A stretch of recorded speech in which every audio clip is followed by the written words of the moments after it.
I'm Jason Huffman, the editor-in-chief of Food Chemical News. I'm Amber Healy, a reporter and assistant editor with Food Chemical News. The studio for the Knife and Fork Show has been shut down for a couple of weeks. We're doing some work to basically get the studio ready for digital production. And in the meantime, I thought we would take the show on the road. So today, we're at the International Food Safety Training Laboratory, and joining us is the manager of the International Food Training Safety Laboratory, Dr. Janie Dubois. Jenny, tell us about what you do here. We're a training facility focusing on laboratory methods for food safety, and we were created about 2 years ago from a public partnership between the University of Maryland and the Waters Corporation. Here at the university, we already had the Joint Institute for Food Safety and Applied Nutrition, or JIFSAN, which is a joint venture or a partnership between the FDA and the University of Maryland. And we've been providing training for 17 years in all sorts of aspects of food safety. And what we did 2 years ago, thanks to this private partnership, is add the laboratory training component. So you work with students who are here from other countries, and you're teaching them how to detect different kinds of pathogens. Yes, actually we call them participants because our participants are actually not students. They are professionals already working in the field.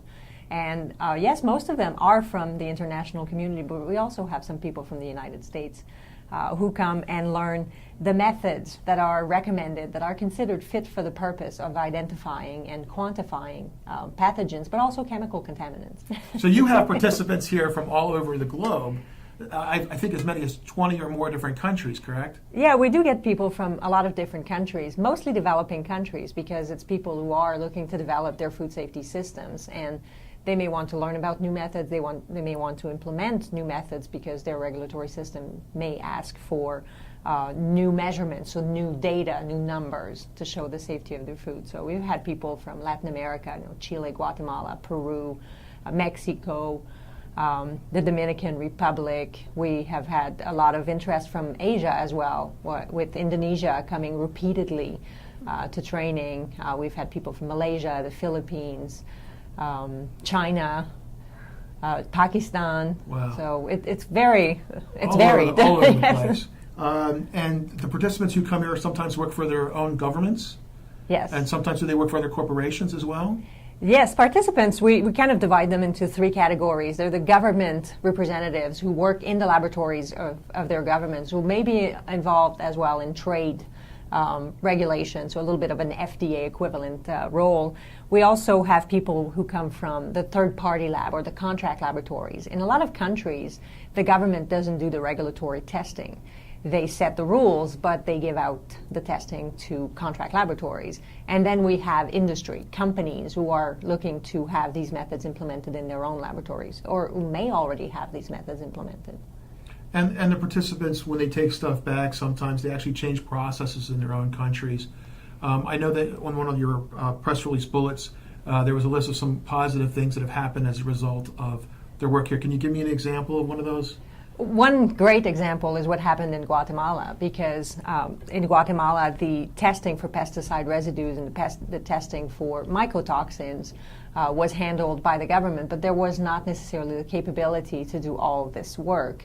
And we've had people coming from the government laboratory, actually the same people coming for different courses to be able to implement these methods.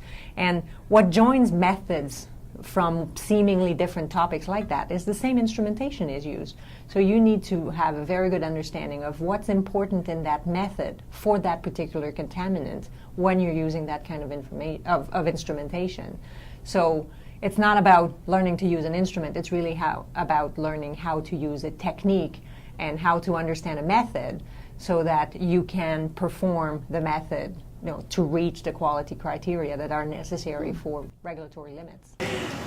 We're in the preparation room for our microbiology training laboratory here. So we have the equipment that's very typical in a microbiology lab with our refrigerator full of growth media.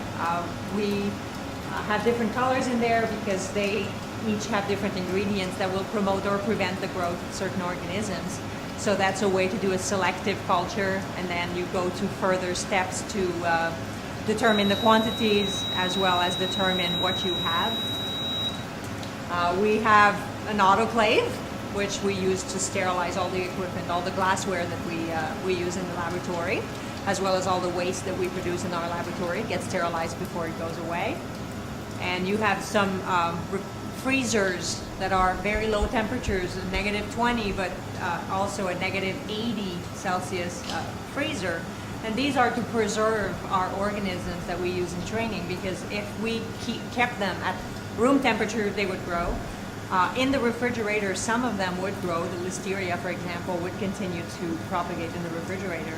And we need these organisms to stay exactly the same, so we freeze them at very low temperatures. One thing that is different in our laboratory compared to a working microbiology laboratory is we have large capacity things. Large freezer, large refrigerator, very large incubators. And it's really because we're a training facility. We have redundancy, we have multiples of everything because we want people to do the work themselves. So we need one set of everything for a subgroup, a team within our training class.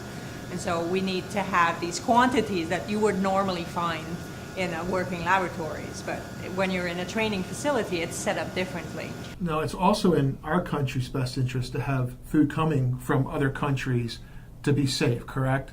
So what we're teaching them may ultimately benefit Americans in terms of the food that we import. Definitely. We import a lot of our food. So you think fruits and vegetables, they come from Latin America a large fraction of the year. When it's not growing here, it comes from somewhere else because it's always on the shelf. Mm-hmm. It's grown somewhere. If you think of fish, seafood, we import this from around the world. So having... Like 80% of the seafood that we eat in this country is from somewhere else. Yes. So when you put it that way, you really understand that making sure that the people in these countries, the producers, the transformers, the transport, every aspect of the food chain has to be controlled in a way that, and the way we see it here is it has to be controlled in a way that we can control our food here. So what the FDA requires is the same thing that is required from producers here. So this would probably be a good place to talk about this report here, which is the FDA's International Food Safety Capacity Building Plan, which the agency released back in late February, early March, as a requirement from the FDA Food Safety Modernization Act. You and I first talked about this, and it seems like the whole purpose of this is for the FDA to reach out to other countries and say, we want to work with you, we need you to be able to work with us, so here's how we can all pool our resources and get the most of it, and so everybody benefits. And can you tell me a little bit about how your lab fits in there? Fits into it, yeah. Well, very specifically, we're on page 22. We fit very well into the capacity building. You know, GIFSAN was created as a partnership with FDA, and it was really to serve a purpose of providing training in areas where really it's not FDA's mission to dedicate their resources to training. So by having a university and academic partner, you know, that's what we do. Mm-hmm. We're pretty good at training. So now you take, you know, a strength from academia and bring it to teach aspects of food safety. Mm-hmm. And we always do it in collaboration with FDA. So where we fit really in the laboratory capacity building, or where we fit very specifically for the laboratory, is in the laboratory capacity building area.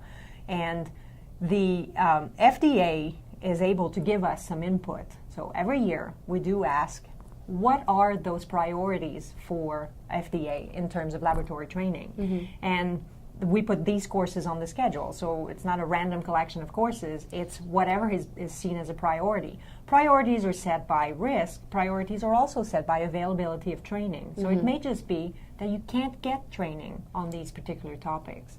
So we really provide a role, a traditional academic role, but to a regulatory agency. Mm-hmm. And with their help, we're able to provide not only training on how you do these methods, but also on why there are limits. Why do we set regulations in the U.S.? Why are these specific numbers the regulation in the U.S.? And then what do we do to enforce that? All right. We're just about out of time, and I really want to ask about a question. I want to ask a question that Amber and I kind of geeked up about, and that is, you guys work with these lethal pathogens back there. How do you get those? I'm not trying to advertise how you get those, but how do you get those? And then what do you do to protect yourselves from actually having any kind of a contamination issue yourself? Well, laboratories operate under what we call the good laboratory practices, GLPs, which industry has their GMPs, we have our GLPs. So there are very strict rules about what you do in a laboratory. Luckily, foodborne pathogens are not aerosolized. They don't, normal laboratory practices in microbiology don't create aerosols. You don't track these things outside of the lab easily. So what makes this question even more interesting is, this is one aspect that we teach, good laboratory practices, not only to perform the methods well, but also to ensure that you're operating in a safe environment for your staff and you're not dragging pathogens out that could then, We wouldn't want that. No. But we've got some listeria that you look at, correct? Yes. So, do you look at salmonella? Salmonella, listeria, E. coli, all the Chronobacter. hits. Yes. Wow. Wow. If it has a risk, it's going to be a priority. If it has a high risk for a certain population, it's going to be a priority. Well, this has been a great conversation, and I really appreciate you spending time with us. I know you have a class to teach in a minute, so we're going to let you go. But thanks to Janie Dubois. And thank you. Thanks for watching.